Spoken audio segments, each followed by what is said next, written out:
Welcome to Lunchtime Live with Epic Community Church. My name is Dwayne. I have also with me Pastor Melanie Pierce. What's up, Melanie? Hey, I'm good. Good. Good to see you. So, we like to do these, once a week or so at the lunchtime hour just to kind of get our hearts in the right place for the weekend. And Sunday we typically gather together, we worship together, and we usually talk around a main theme. And by the way, hi Kendra, I see you pop in there. We are so we're in this what we call a series, and it's around this theme of not giving up. And it just seems like kind of in the season that we're in, with the election, and that's still going on, but then COVID and just everything happening around the country, with kids being home and working from home, and man, it feels like there's so many reasons just to give up, and so that's why we're talking about this. We really want you to persist. We want you to endure. I want you to get through this, and so don't give up. That's what we're encouraging you to do. This weekend specifically, we're talking about not giving up on ourselves, or not giving up on yourself. And so, first thing I think I just wanted to jump into, Melanie, was, has there ever been a time in your life where you felt like giving up on yourself? I mean, it's kind of silly, but it's something I've always wanted to do. I tried a few years ago to learn to play piano, and I still have that on my bucket list. And Jessica Symbol, she's great. She's trying to teach me and get me going. And I was doing so well until she started making my hands try to go in different directions. And so I just got inside my head. I said, I'm not coordinated enough to do this. And I quit on myself. And you And gave I up. still regret that. And I hope someday I will mark that off on my bucket list. Still time. Don't give up, Melanie. That's I the know, message. I know. Uh, yeah. So coming out of sabbatical, I'm going to talk a bit about this on Sunday, on a deeper level. But God really just did some work on me, while I was off for the summer months, and He did a lot through just this desire that I had as part of my sabbatical plan to lose weight, and really just hashing it out with the Lord about, I've tried this 100 times before, and I fail and I fail and I fail, and it was in those times of prayer that I really realized, how many things I had written off in my life, that I just thought were never going to be possible for me to do. Whether it was, riding a roller coaster, right, is my big one. I talk about that a lot. Just other things like that, where it's like that's never gonna happen again. And I realize, I think, I wasn't just giving up on riding roller coasters, but really I was giving up on myself. And so God did a work in me, over sabbatical, and part of that for me really was, I did what I normally do when I'm praying to God. I said, God, I have this plan for weight loss, and I want you to come in and I want you to bless it. Will you bless this plan this time, Lord? Right? You never blessed it before. Will you bless it? And I really had to take a step back, I think, to go, well, you know what? That's the way I've always handled it before. I think what I need to do is, instead of saying, hey, God, here's my plan, please bless it, was to say, Lord, what do you want to see happen, in me, through this time? What would you want to see accomplished, through this weight loss program? And so that brought up a lot of things in my life, from just issues stemming from, my dad not being around when I was younger, to really realizing this fact that I'd given up on myself in a lot of different areas, not just when it came to weight loss, but also just giving up on myself when it came to being a man, when it came to being a father, when it came to being a husband. God just brought up a lot of things that I was feeling inadequate and unqualified to do, because I struggled with, having that man in my life to show me these things, and so I struggled to show my boys. And so, I'd given up on myself in so many different areas of my life, and luckily God brought me through that. And we're going to talk about that on Sunday.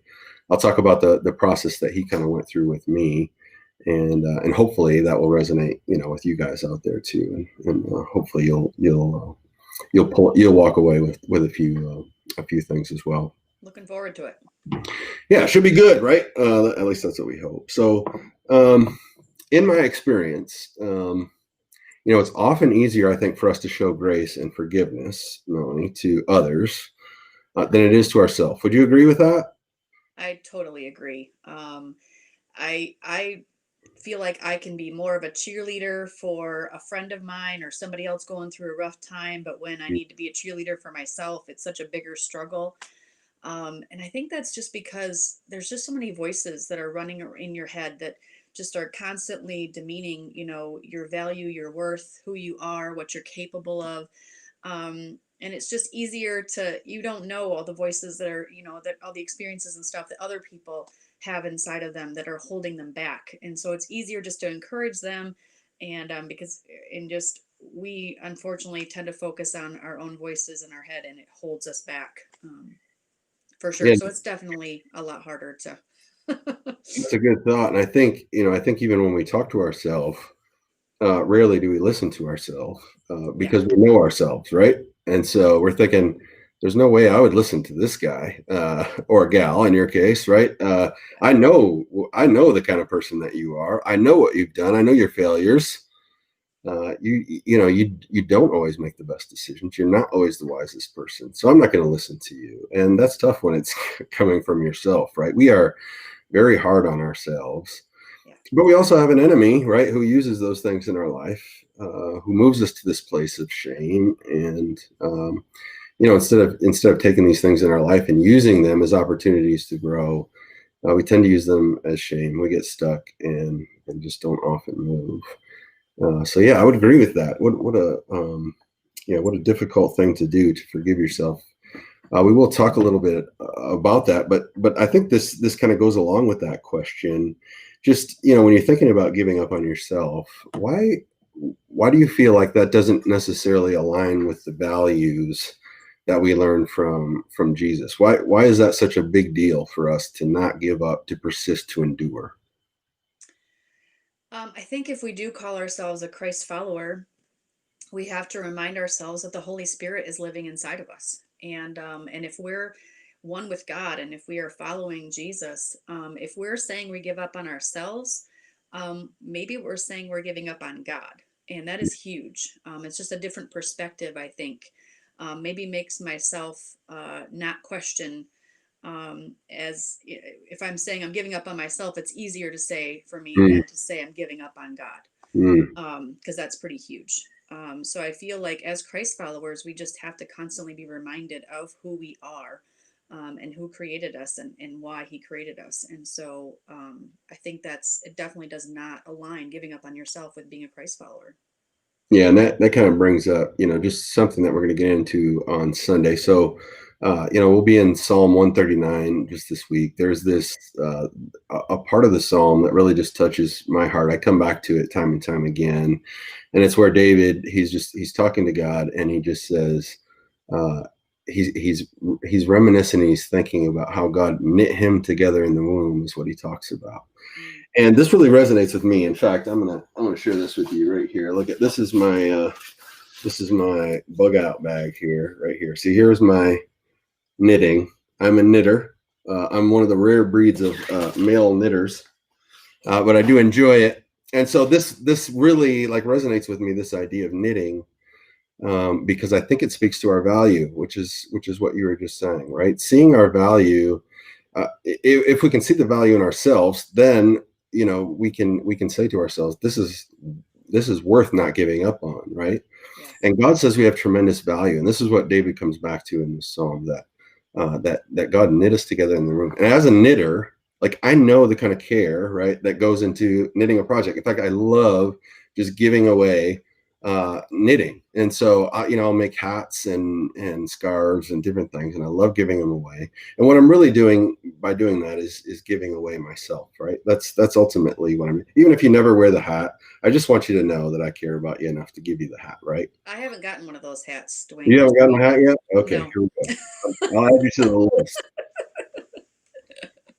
But I do. I love it, and so I was thinking about just thinking about my son I believe it was last year. It might have been the year before, but for Christmas, he had made a candy dispenser and wood shop, and he gave me that as a gift, and I have never used it. And it's okay that I've never used it because it's still highly valuable to me. Sure. And I think what that points out, and I think what's important for us to know is that like our value does not come through the function of something, right? Do you have something like that? Like that you can think of like a value that's not tied to function like that? I have a lot of things probably in my house that more value than function, and one of them sticks out. And if my husband's watching, he's going to know what I'm going to talk about. It sits in the basement of every house we've moved into. It's the organ from his grandmother, Uh-oh, there and you go. it has never gotten played in any of our houses Never because played it. no, no, we continue to move it every single time. I Hmm. hope we're done moving it now, but it's tucked away nicely in the basement. He hasn't played it. But because he played that organ with his grandmother as a Yeah. child, it's a special meaning. And so it's definitely a value, but its purpose of being played as an organ doesn't necessarily get fulfilled. Well, that's actually the perfect example of what I'm talking about. That the value of that organ is not in its function; it's actually more sentimental, right? Because his grandma played it, and that's similar when we knit a hat. The gift itself of the yarn is worth a couple bucks, and as a function, it does keep your ears warm. But you probably have other hats, and quite frankly, a machine can do it much better than I can do it. But it's not made with the same type of love, right? And so that's where the value really comes from when you're a knitter is the person kind of pouring themselves into this and you receiving it as a gift. For sure. And so I think that's critical for us too. If we're going to not give up on ourselves, it's seeing the value that we have, right, in the eyes of God. And if we can see ourselves as something to value, then we can understand that it's worth not giving up on, right? So Absolutely. ultimately, I think that's really important. So here's what I'm saying is that out of this conversation, maybe you can think of some times, where you have wanted to give up on yourself, and it could be even recently. I mean, when I think about the pandemic, I think about again, just there's been a lot of struggle.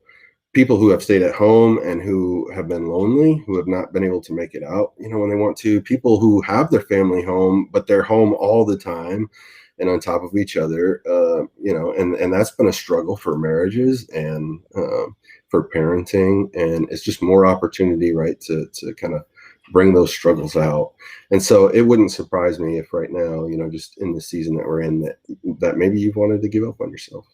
Yeah. And if you do, what I'm hoping is that Sunday morning you can join us either in person here in Portland, Michigan. We're right on Grand River, right in the right on the main thoroughfare of Portland. If you're around here, you can join us in person, but you can also join us on our Facebook page or our YouTube channel. We go live every Sunday at 10:15 a.m. This week we're talking about not giving up on yourself. I would love it if you join us in the morning on Sunday. Melanie, thank you for joining me today. Thank you all out there as well. I see you, Linda, came online there, and Kendra. And for everybody else who is not in the chat but joined us, I want to thank you for joining us too. So we will catch you on Sunday. We'll see you. All right. See ya.